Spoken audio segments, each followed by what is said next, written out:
बस आ रही है इनको आवाज़?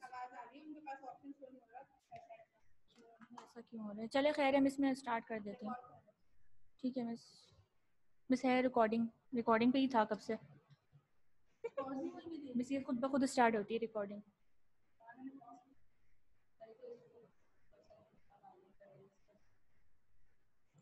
मिस मैं स्टार्ट कर दूँ फिर? ठीक है बेटा, लेक्चर स्टार्ट करते हैं। हमने लास्ट क्लास में जो छोड़ा था वहाँ से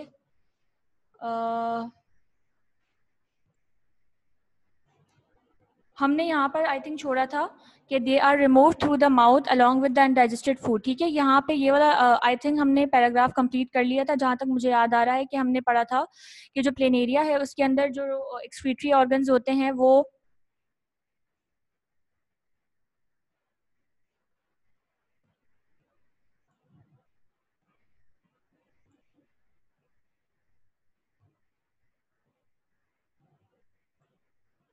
ठीक है बेटा, मैंने चैट बॉक्स इनेबल कर दिया है। पहले मिस यूज़ करी थी तो चैट बॉक्स जो है ना वो इनेबल नहीं हुआ था, that's why you guys couldn't type. तो आज आवाज़ आप लोग की क्योंकि नहीं आ रही, तो अगर कोई क्वेश्चन हो तो तुम लोग चैट बॉक्स में टाइप कर सकते हो। सही है।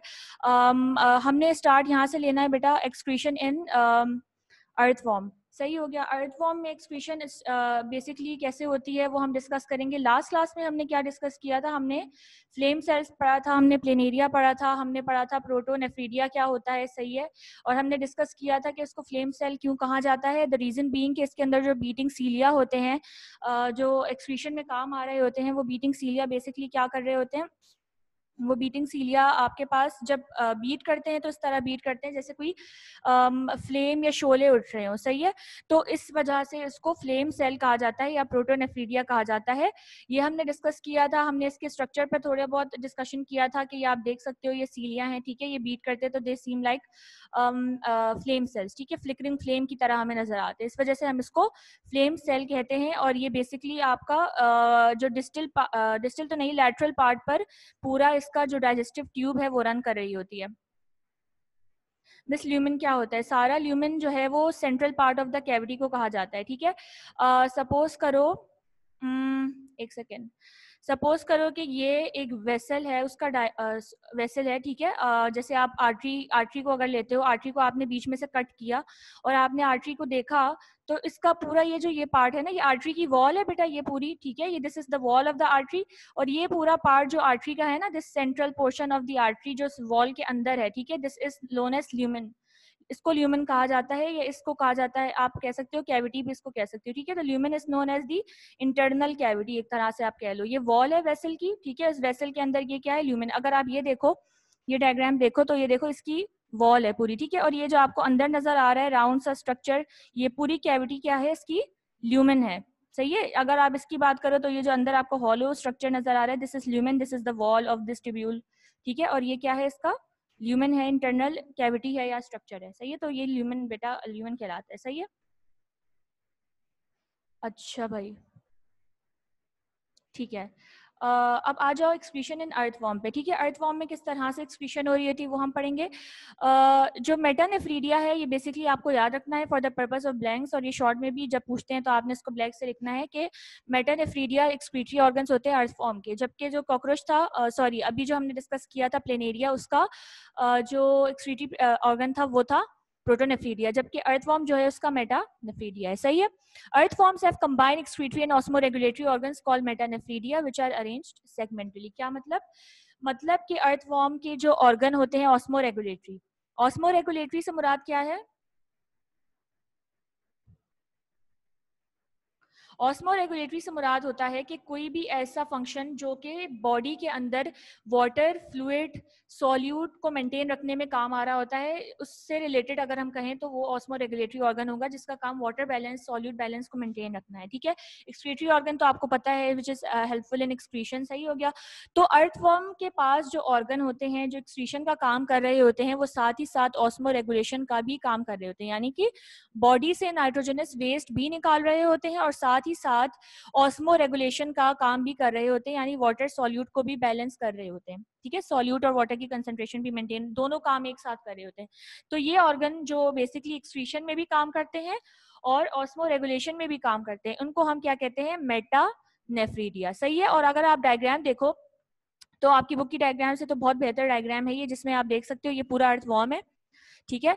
अर्थवॉर्म कौन से फाइलम से बिलोंग करता है, प्लीज जल्दी से जो है ना टाइप कर दो चैट बॉक्स में ताकि मैं देख सकूं। जब तक मैं आपको ये समझाती हूँ कि आप देख सकते हो अर्थवॉर्म में छोटे छोटे सेगमेंट्स बने हुए, ठीक है। फुरकान एनेलिडा, एनेलिडा, ठीक है।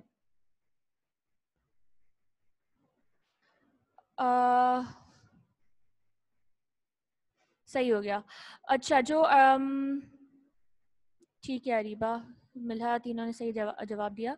अच्छा, अब जो ये क्या कहते हैं आपका जो अर्थवॉर्म है उसके पास आप देख सकते हो कि छोटे छोटे सेगमेंट्स होते हैं। और आपको याद होगा कि जो अर्थवॉर्म होता है बेसिकली उसमें जो सेगमेंट्स होते हैं उस सेगमेंट, हर सेगमेंट के अंदर जितने भी ऑर्गन्स होते हैं वो तकरीबन तकरीबन रिपीट हो रहे होते हैं, ठीक है।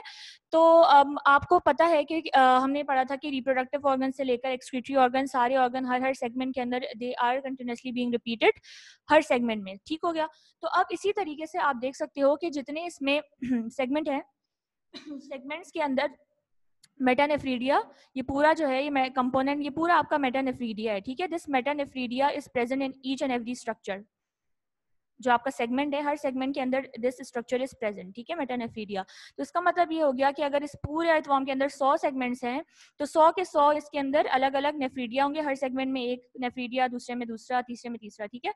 तो इस तरह से ये क्लास ओलिगोचीटा, ठीक है। ओलिगोचीटा को ओलिगोचीटा क्यों कहते हैं, याद है कुछ? एक तो पॉलीचीटा था, एक हेरिडेनेरिया भी था शायद जिसमें लीचेस होते हैं। अच्छा, तो ये आपका बेसिकली क्या है, मेटानेफ्रीडिया है, ठीक है। दिस इज कंपोनेंट, ये आपको बताया हुआ है कि these are the components of a metanephridium, जिसमें एक इंटरनल ओपनिंग है, ये आप देख सकते हो, ठीक है। ये अंदर की तरफ एक ओपनिंग है और ये एक कलेक्टिंग ट्यूब्यूल है, ये आप देख सकते हो। ट्यूब्यूल का मतलब कोई भी ऐसा स्ट्रक्चर होता है जो ट्यूब की तरह होता है, सिलेंडर की तरह होता है, सही हो गया।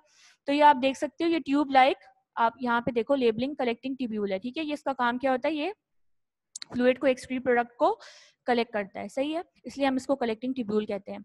जैसे ह्यूमंस के अंदर ब्लैडर होता है बेटा, आपको पता है ब्लैडर का काम जो है टेम्परेरी तौर पे स्टोर करना होता है यूरिन को। तो इसी तरीके से यहाँ पर आप देख सकते हो कि ये तो एक्सटर्नल ओपनिंग है, एक्सटर्नल ओपनिंग से बिल्कुल ऊपर आप देख सकते हो ये ब्लैडर है। तो ब्लैडर का काम क्या होता है कि टेम्परेली ये जो है ना थोड़ी देर के लिए यूरिन को बिफोर एक्सक्रीशन स्टोर करता है, ठीक है, ब्लैडर यहाँ पे। तो ये सारे क्या है, बेसिकली पार्ट्स ऑफ द मेटानेफ्रीडियम है।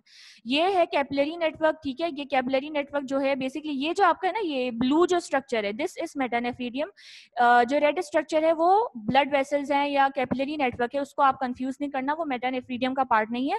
वो सिर्फ मेटानेफ्रीडिया की ट्यूब्यूल्स को सराउंड कर रहा है। जो आपके पास कैपिलरी नेटवर्क है ये बेसिकली ब्लड वेसल्स या कैपिलरीज हैं, ठीक है, जो बेसिकली रीअब्जॉर्ब हो रहा होता है यहाँ से, ट्यूब्यूल से जो जितना भी मटेरियल रीअब्जॉर्ब हो रहा था वो डायरेक्टली कैपिलरी नेटवर्क में चला जाता है, उसके अंदर मौजूद ब्लड के अंदर रीअब्जॉर्ब हो जाता है, ठीक है। जो वेस्ट प्रोडक्ट यहाँ पे बन रहा होता है उसमें से अगर रीअब्जॉर्प्शन हो रही होती है तो रीअब्जॉर्ब हुआ हुआ सारा मटेरियल डायरेक्टली कैपिलरी नेटवर्क के अंदर जो उसका ब्लड होता है उसके अंदर चला जाता है ताकि बॉडी में दोबारा से रिसर्कुलेट कर सके, ठीक। और ये तो सीलोम में आपको पता है, coelom is the internal body cavity और एक्सटर्नल ओपनिंग है ताकि यहाँ से जितना भी वेस्ट प्रोडक्ट है वो बाहर रिलीज हो सके एनवायरनमेंट में। तो ये आपका मेटानेफ्रीडिया जो सेगमेंटली अरेंज है, ठीक है। सारे पार्ट्स मैंने आपको डिटेल में बता दिए, सबका क्या काम है और क्या पार्ट्स हैं। Each metanephridium is a highly coiled tube immersed in coelomic fluid, ठीक है। जो मेटानेफ्रीडियम है आप देख सकती हो कितना कॉइल हुई है, ठीक है। यहाँ से भी कॉइल है, यहाँ से भी कॉइल है, पूरी कॉइल्ड ट्यूब है which is immersed in coelomic fluid. coelomic fluid, coelom आपको पता है इंटरनल बॉडी कैविटी को सीलोम कहा जाता है, ठीक है। और सीलोम का जो फ्लूइड होता है, जो अर्थवॉर्म के अंदर जो बॉडी फ्लूइड है या सीलोमिक फ्लूइड है उसके अंदर सारी बातें इस पूरे ट्यूब्यूल को सीलोमिक फ्लूइड ने सराउंड किया हुआ होगा, ये इसका मतलब है। And surrounded by a network of capillaries, आपको मैंने अभी बताया कि ये ट्यूब्यूल जो मेटानेफ्रीडियम है उसको बहुत सारी ब्लड कैपिलरीज ने, बहुत सारी छोटी छोटी माइन्यूट ब्लड कैपिलरीज ने सराउंड किया हुआ होता है। और ब्लड कैपिलरीज इन ट्यूब्स को क्यों कर रही होती है सराउंड, इसलिए कर रही होती है कि जो भी फ्लूइड या जो भी कंपोनेंट्स ट्यूब्यूल के अंदर मौजूद हैं which are actually needed to get absorbed in the fluid, जो ब्लड है उसके अंदर एब्जॉर्ब होना होता है, उसको बेसिकली एब्जॉर्ब करने के लिए, उस मटेरियल को अपने अंदर लेने के लिए बॉडी क्या करती है, इन ब्लड वेसल्स के थ्रू जितना भी मटेरियल होता है उसको रीएब्जॉर्ब कर लेती है, ताकि जितना भी यूजफुल कंपोनेंट है वो ऐसा ना हो कि बॉडी से बाहर रिलीज हो जाए, बल्कि उसको टाइम पे ये एब्जॉर्ब करके ब्लड वेसल्स के अंदर वो सर्कुलेट करवाना स्टार्ट कर देती है। तो ये बेसिकली कैपिलरी नेटवर्क मौजूद होने का फंक्शन होता है। It is open at both the ends. Open at both the ends का मतलब ये है कि बाहर आप देख सकते हो एक्सटर्नल ओपनिंग है, ठीक है, और इंटरनल ओपनिंग भी आपको बेसिकली नजर आ रही है जो एक ओपनिंग है। तो ये बताया हुआ है कि दोनों एंड पे, चाहे वो स्टार्टिंग पॉइंट हो चाहे वो एंडिंग पॉइंट हो, दोनों तरफ से ये ओपन होता है। आपको ये नजर आ रहा होगा, दिस इज इंटरनल ओपनिंग, ठीक है, यहाँ से ये ओपन है जो इसका पहला पार्ट है, ठीक है, और ये इसका एक्सटर्नल ओपनिंग है, सही है। तो दोनों तरफ से ये ओपन है, यहाँ से भी ओपन है, यहाँ से भी ओपन है। फर्क सिर्फ इतना, ये ओपनिंग बाहर की एनवायरनमेंट में है, this is opening into the internal body cavity. So these are both of the openings of metanephridia या आप ट्यूब्यूल जो भी कह लो। Its internal opening is called nephrostome. ये जो इंटरनल ओपनिंग है, ठीक है, not the external opening, I am not talking about the external opening, I am talking about the internal opening, this is also known as nephrostome, ठीक है, which lies in the coelom is a ciliated funnel like structure। आपको ये नजर आ रहे हैं सीलिया purple, इस diagram में थोड़े से पर्पलिश कलर के अंदर ये मौजूद है, ये छोटे छोटे छोटे सीलिया हैं। ये सीलिया बेसिकली इस ओपनिंग को सराउंड कर रहे होते हैं। तो ये नेफ्रोस्टोम बेसिकली आपका इंटरनल ओपनिंग हो गया, ठीक है, और ये कहाँ पर मौजूद है, ऑब्वियसली सीलोम के अंदर मौजूद है, इस कैविटी के अंदर मौजूद है। और ये नेफ्रोस्टोम बेसिकली क्या है, इंटरनल ओपनिंग तो है ही है, मगर सीलिएटेड फनल लाइक स्ट्रक्चर। ये जो ओपनिंग है इसके सराउंड क्या है बेटा, इसको सराउंडिंग में इसके मौजूद है बहुत सारे सीलिया, इसलिए हम इसको सीलिएटेड स्ट्रक्चर कह रहे हैं। अगर आप इसका ओवरऑल देखो तो ये फनल जैसा है, जो आप फनल यूज करते थे केमिस्ट्री लैब वगैरह में, तो आपको याद होगा कि उसका भी समवट सिमिलर ऐसे ही स्ट्रक्चर होता है। तो ये फनल लाइक स्ट्रक्चर है, बहुत सारे सीलिया यहाँ पे हैं, और इस ओपनिंग को जो छोटी सी आपको नजर आ रही है इसको क्या कहा जाता है, नेफ्रोस्टोम, ठीक है। यहाँ तक कोई सवाल है?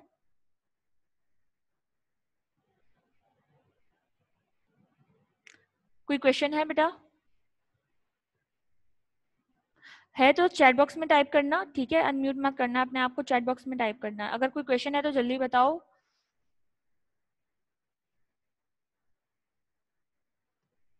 नो मिस, ठीक है, सही है। If you guys don't have any question तो फिर हम अरीबा, नो, ठीक है। अच्छा, अब आपने बेटा पिछली डायग्राम में देखा कि जो इंटरनल जो ओपनिंग थी दैट वाज नोन एज नेफ्रोस्टोम। अब जो बाहर ओपनिंग है उसका भी कोई ना कोई नाम होगा, ठीक है, तो उसका क्या नाम है, उसका नाम है नेफ्रीडियोपोर। अगर आप चाहो तो ये मतलब जो आपकी बुक में अगर डायग्राम है उसमें नहीं मेंशन किया हुआ, बुक का मुझे नहीं याद पड़ रहा उसमें है या नहीं, बट अगर नहीं है तो आप इसको लेबल कर सकते हो नेफ्रीडियोपोर, और इसको आप कर लो नेफ्रो स्टोम, ठीक है। तो ये आप कर सकते हो अगर बुक में नहीं है तो। While the external minute opening or nephridiopore opens outside in the skin, ठीक है, ये आपको पता है कि ये स्किन के थ्रू ओपन हो रही है, छोटी सी ओपनिंग है, एक्सटर्नल ओपनिंग है, इसको हम नेफ्रीडियोपोर कह रहे हैं। तो नेफ्रोस्टोम और नेफ्रीडियोपोर ये दोनों चीजें आप ब्लैक से लिखना, ठीक है, बिकॉज ये दोनों एक इंपॉर्टेंट पार्ट है ना इसका, अर्थवॉर्म के जो एक्सक्रीटरी सिस्टम है उसका।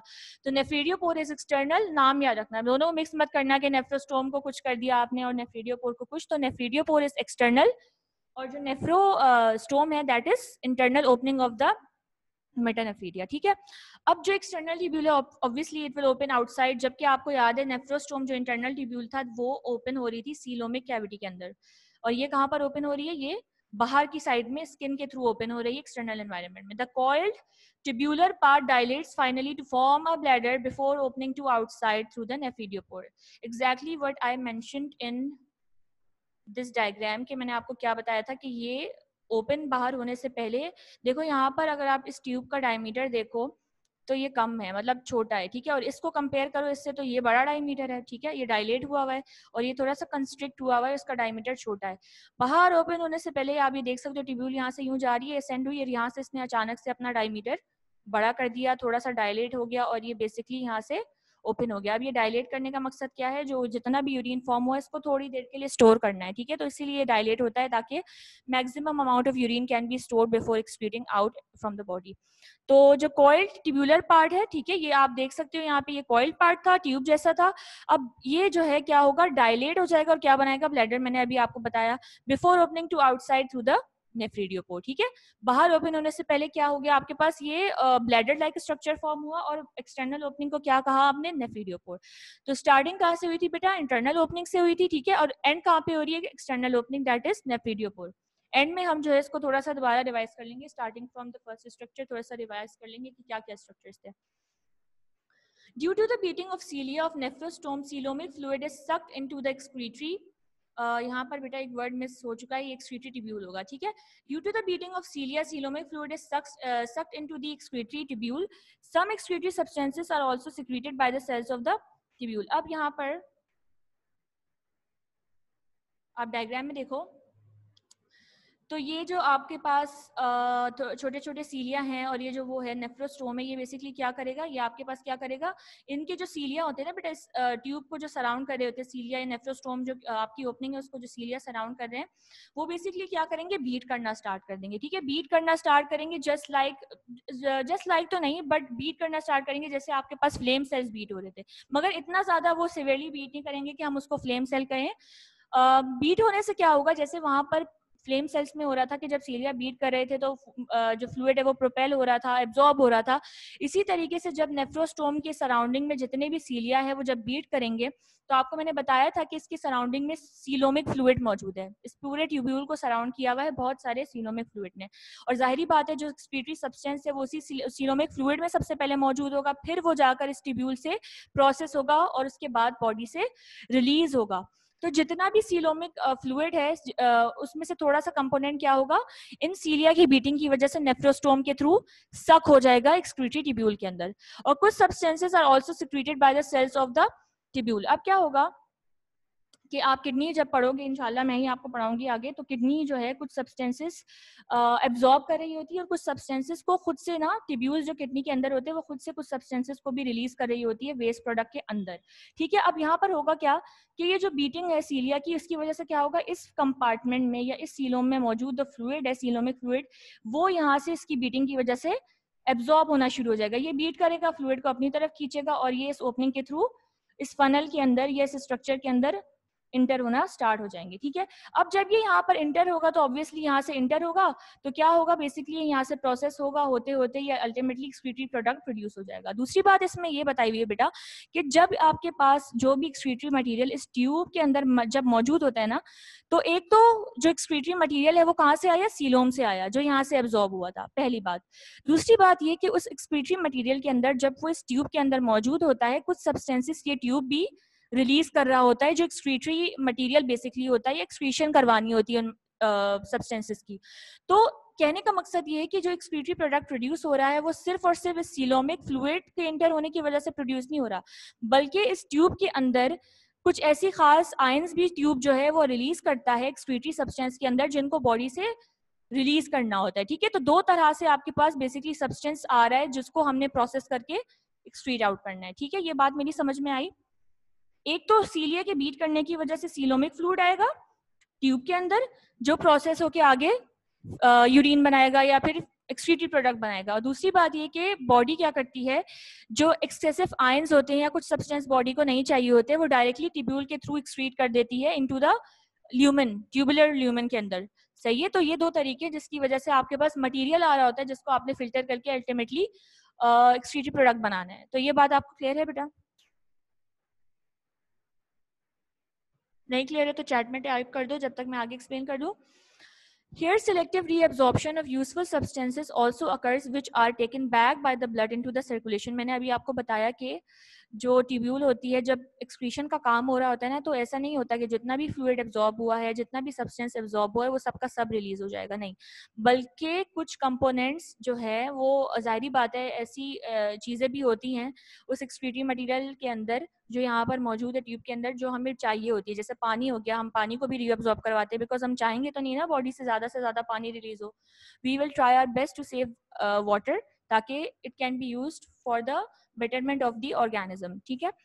सेकेंडली, अगर कुछ एसेंशियल आयंस है, कुछ एसेंशियल मिनरल्स है या कंपोनेंट्स है, अगर वो इस फीकल मटेरियल जो यहाँ पर प्रोसेस हो रहा है, यूरिन यहाँ पे प्रोसेस हो रहा है, उसके अंदर है, तो बॉडी क्या करेगी, उसको रीअब्जॉर्ब कर लेगी, ठीक है। Reabsorption is an essential component of the process of excretion, क्योंकि सब चीजें एक्सक्रीट करने का तुक नहीं बनती, ठीक है। We have to reabsorb if there are any essential parts present in this material, ताकि बॉडी अपनी अच्छी चीजों को लूज ना कर दे एक्सक्रीटरी मटेरियल को लूज करने के चक्कर में।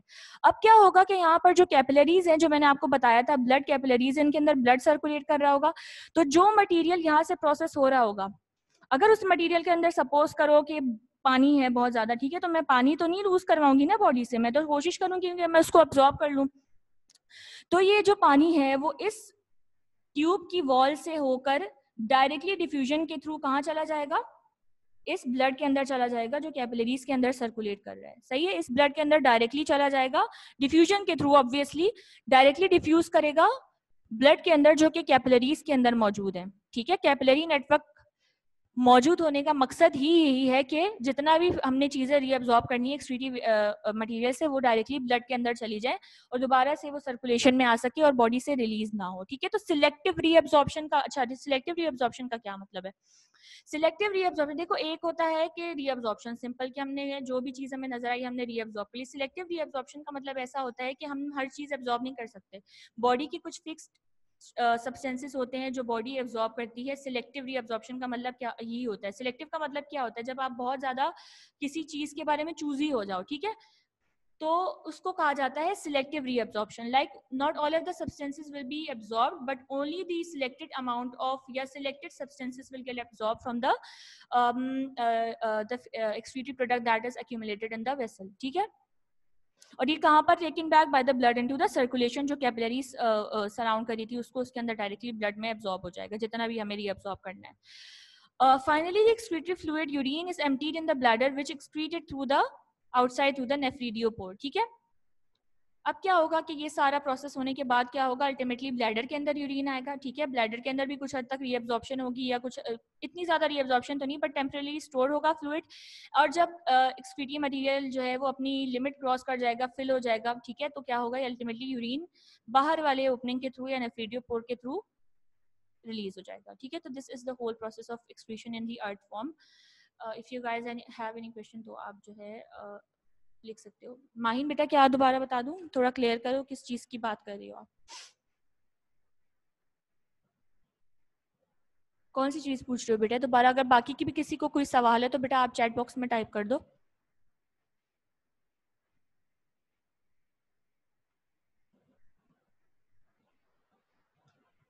माहिन आप बेटा मुझे बताओगे कि कौन सी चीज नहीं समझ आई थी तो मैं आपको दोबारा बता दूं।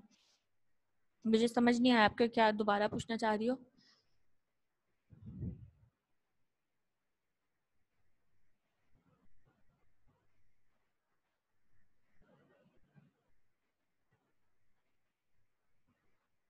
सीलोम में फ्लूइड्स वाला पार्ट, अच्छा ठीक है, वो तो बहुत सिंपल सी बात है बेटा। उसमें मैंने ये कहा था कि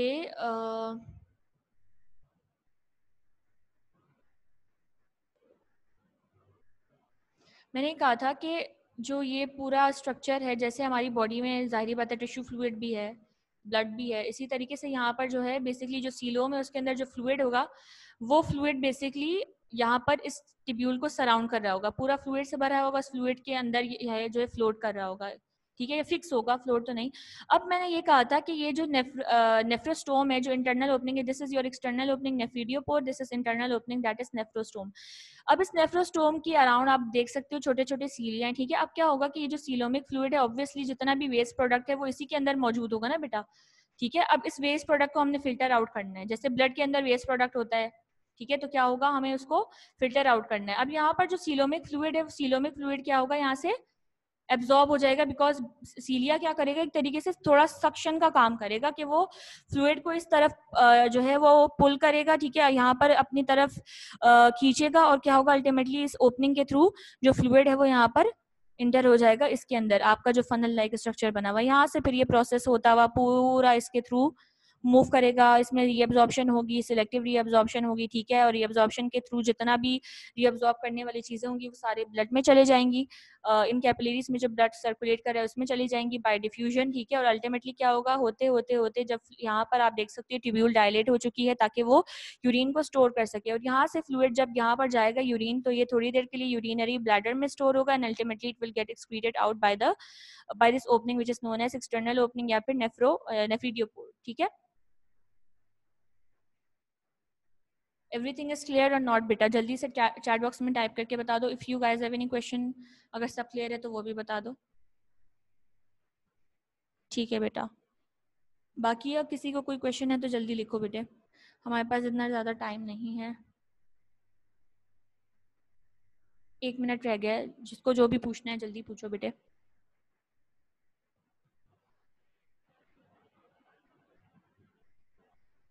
कोई सवाल नहीं है?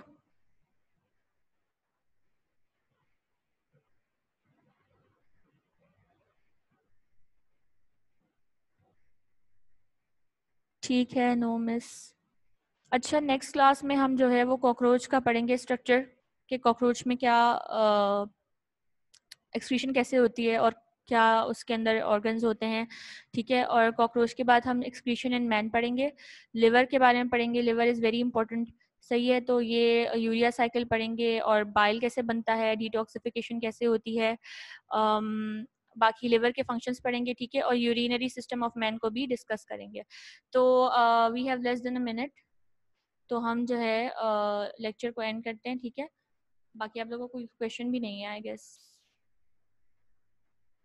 हम्म, ठीक है बेटा, अल्लाह हाफिज़, और एडवांस में आप लोग को ईद मुबारक, अपना ख्याल रखिएगा, अल्लाह हाफिज़।